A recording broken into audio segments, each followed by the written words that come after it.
जंगल में ठंडी का मौसम चल रहा था और बारिश भी शुरू होने ही वाली थी। सभी पक्षी बारिशों के मौसम से निपटने की तैयारियों में लगे हुए थे।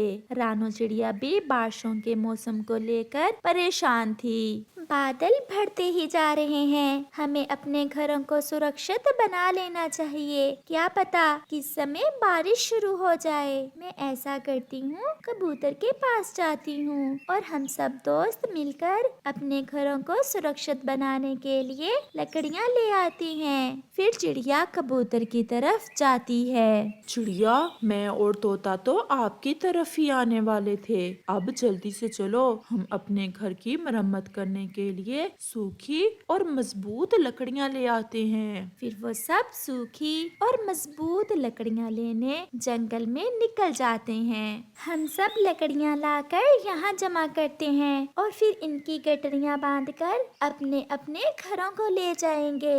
मुझे लकड़ियों की अच्छे से पहचान तो नहीं है कि कौन सी लकड़ी मजबूत होती है और कौन सी कमजोर, फिर भी मैं चाहता हूँ। ऐसे वो सब अपने अपने काम में लग जाते हैं। उसी जंगल में एक कालू कौवा और गोरी कौवी भी रहते थे, जो दोनों पति पत्नी थे। वो एक नंबर के कामचोर भी थे। पति जी, आप भी जाएं और सूखी और मजबूत लकड़ियां ले आएं। सभी पक्षी अपने अपने घरों को सुरक्षित बनाने में लगे हुए हैं। मुझे कालू कहते हैं, कालू। गोरी, मैं लकड़ियाँ काट कर नहीं बल्कि दूसरे पक्षियों की चुरा कर लाऊंगा। वो कैसे कालू जी? पक्षी जब लकड़ियाँ लेकर आएंगे तो उन्हें रात हो जाएगी और रात के समय वो अपने घर नहीं बना सकेंगे। मैं रात को उनकी सारी लकड़ियाँ चुरा लाऊंगा। कैसा रहा मेरा आइडिया? एकदम मस्त। चलो फिर जाकर नदी पर थोड़ा आराम करते हैं। ऐसे कौवा और कौवी बारिश की तैयारी करने की बजाय नदी पर जाकर सो जाते हैं। पक्षी सारा दिन काम करते हैं और ढेर सारी सूखी और मजबूत लकड़ियां इकट्ठी कर लेते हैं। तोते भैया, ये क्या? आपकी लकड़ियां तो कमजोर और खराब हैं। इनसे बनाया गया घर तो मिनटों में टूट जाएगा। चिड़िया बहन, मैंने आपको पहले भी बताया था कि मुझे मजबूत लकड़ियों की पहचान नहीं है। हम ऐसा करते हैं कि ये कमजोर लकड़ियाँ भी ले जाते हैं। जब ठंड ज्यादा होगी तो ये कमजोर लकड़ियाँ हमारे आग जलाने के काम आएंगी। ये ठीक है, हम ये कमजोर लकड़ियाँ भी ले जाते हैं। फिर वो सब लकड़ियाँ लेकर अपने अपने घरों को वापस लौट जाते हैं। चिड़िया बहन, ये मजबूत लकड़ियाँ मैं यहाँ रख लेता हूँ और ये कमजोर लकड़ियाँ आप अपने साथ ले जाएं और इन्हें अपने पेड़ के पास रख लें। हम अपने लिए घर कल बनाएंगे। फिर वो ऐसा ही करते हैं। चिड़िया टूटी हुई कमजोर लकड़ियाँ अपने पेड़ के नीचे रखकर सो जाती है। रात भी हो जाती है। गोरी, गोरी, चिड़िया सो गई होगी। मैं चिड़िया की लकड़ियाँ चुरा कर लाता हूँ। ऐसा कहते हुए कालू कौवा अपने घर से निकल जाता है। चिड़िया सो रही थी और कालू कौवा पेड़ के नीचे से लकड़ियाँ उठाता है और भाग जाता है। वो ये नहीं जानता था कि ये लकड़ियाँ तो बहुत कमजोर और टूटी हुई हैं। दूसरे रोज जब चिड़िया सोकर उठती है तो देखती है कि लकड़ियाँ तो वहाँ नहीं हैं। ये लकड़ियाँ कौन उठा कर ले गया? चलो खैर, वो लकड़ियाँ मेरे किसी काम की नहीं थी। वो तो बहुत कमजोर और टूटी हुई थी। फिर चिड़िया कबूतर के पास जाती है और वो सब मिलकर अपने लिए सुरक्षित घर बनाना शुरू करते हैं। दूसरी तरफ कालू कौवा भी चिड़िया की चुराई हुई कमजोर और टूटी हुई लकड़ियों से अपना घर बना लेता है। कालू जी, हमारा घर तो बहुत सुंदर बन गया है। चिड़िया, कबूतर और तोता भी अपना घर बना लेते हैं। फिर शाम को बादल आसमान पर छा जाते हैं और तेज बारिश शुरू हो जाती है। सब दोस्त तोता, कबूतर और चिड़िया अपने सुरक्षित घर में बैठे मूंगफली खा रहे थे। कौवा और कौवी भी अपने घर में बैठे हुए थे। देखा गौरी, मैंने कितनी चालाकी से चिड़िया की लकड़ियाँ चुरा ली और अब हम आराम से अपने घर में बैठे हुए हैं। कौवे ने अभी ऐसा कहा ही था कि उनका घर एक तरफ से टूट जाता है और नीचे गिर जाता है। ये क्या, हमारा घर तो पहली बारिश में ही टूट गया। ये कैसी लकड़ियाँ लाए थे तुम कालू?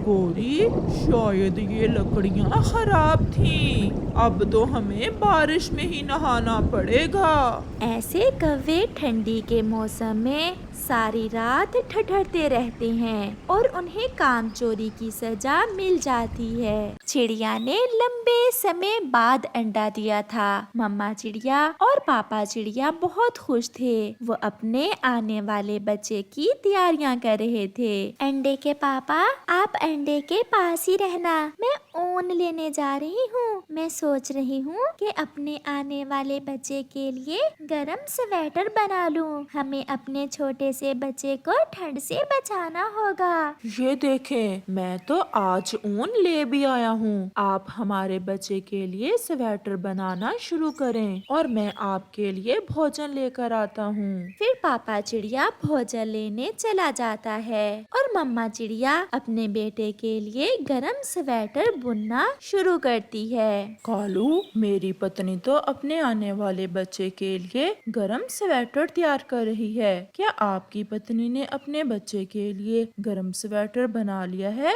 नहीं यार, मेरी पत्नी तो हर समय सोए ही रहती है। वो तो अंडे पर भी नहीं बैठती। इस बार ठंड ज्यादा है। छोटे बच्चे को ठंड से बचाने के लिए गरम कपड़े तैयार कर लो। कहीं ऐसा न हो कि आपके बच्चे को ठंड लग जाए। मैं अभी जाकर गौरी से कहता हूँ कि वो भी अपने आने वाले बच्चे के लिए गरम स्वेटर बना ले। फिर कालू कौवा अपने घर चला जाता है। गौरी, अब 1-2 दिन में हमारे अंडे से बच्चा निकलने ही वाला है। चिड़िया अपने आने वाले बच्चे के लिए गरम स्वेटर बना रही है। अगर मेरी मानो तो आप भी अपने बच्चे के लिए गरम स्वेटर बना लो।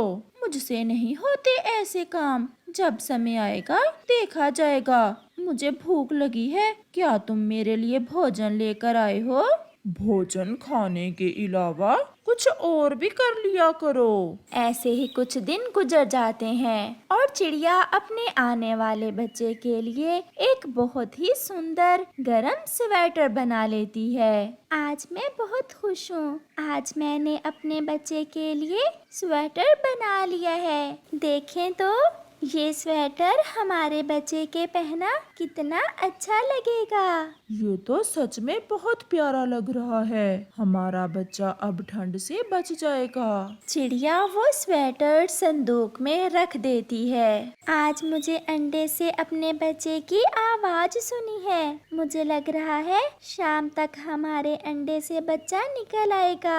चलो हम जल्दी से नदी से पानी पी आते हैं और फिर अपने अंडे के पास बैठकर अपने बच्चे को अंडे से निकलता देखेंगे। ऐसा सोचते हुए मम्मा और पापा चिड़िया नदी से पानी पीने चले जाते हैं। वह नदी पर बैठे हुए थे जब गौरी कौवी ऊपर पेड़ पर बैठी उन्हें देख लेती है। ये दोनों यहाँ बैठे हुए हैं। मौका अच्छा है, क्यों ना मैं वो स्वेटर चुरा लूं जो इस छोटी चिड़िया ने अपने बच्चे के लिए बना रखा है। गौरी कौवी तुरंत वहाँ से उड़ती है और चिड़िया के घर जाकर संदूक से चिड़िया का वो स्वेटर चुरा लेती है जो उसने बड़ी मेहनत से अपने बच्चे के लिए बनाया था। शाम हो जाती है। मम्मा चिड़िया अपने अंडे के पास बैठी हुई थी जब उसका अंडा फूटता है और उसमें से एक सुंदर सा बच्चा बाहर निकलता है। मम्मा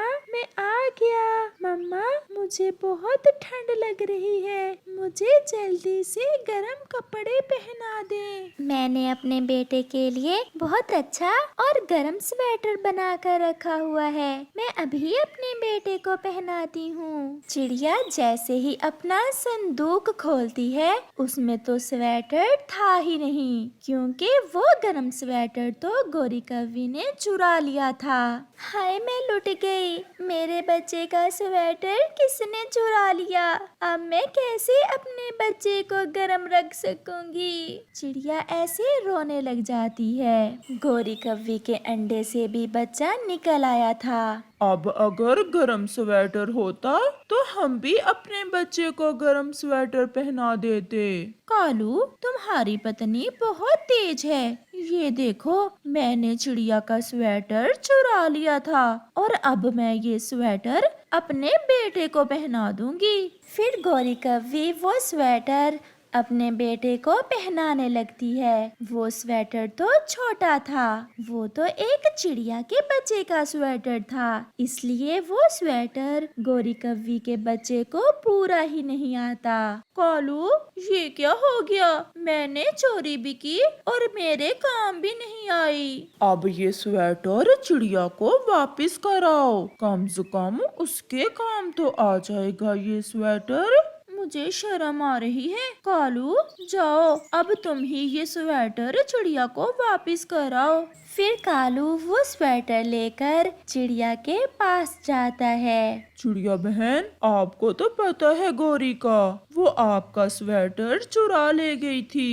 कौवे भैया, मैंने ये स्वेटर अपने बेटे के लिए बहुत शौक से बनाया था। गौरी बहन को ये वाला स्वेटर दे देना और कहना कि मैंने एक गर्म स्वेटर उसके बेटे के लिए भी बनाया था, ये थोड़ा बड़ा है। फिर चिड़िया अपने बच्चे को गर्म स्वेटर पहना देती है और गोरी कौवी चिड़िया का बड़ा दिल देखकर अपनी गलती पर बहुत शर्मिंदा थी।